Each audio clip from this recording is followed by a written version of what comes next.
Okay, welcome back mga scalper. Another technical analysis for BTC and wag na nga nating patagalin pa.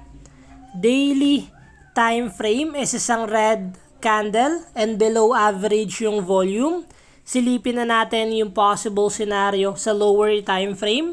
Kung makikita natin, still valid pa rin yung ginawa nating trendline resistance here dahil may mga nauuntog dito and nung binasag niya nagkaroon tayo ng pullback. Valid pullback to even though na bumalik siya sa symmetrical triangle natin dahil hindi niya nabasag yung 0.618 as a retracement natin and then meron pa rin sumasalo and then lumipad pa rin yung BTC.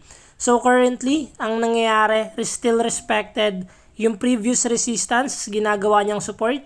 Kung makikita natin meron tayong mga candle na nag-bounce here, so valid support area to. What we expect sa ganitong scenario, the moment na basagin ni BTC yung previous high na 72K, possible continuation to ng uptrend momentum dahil breakout and pullback na yung nangyari currently. But the moment na bumalik ulit siya sa symmetrical triangle natin, possible magkaroon ulit tayo ng consolidation or sideways.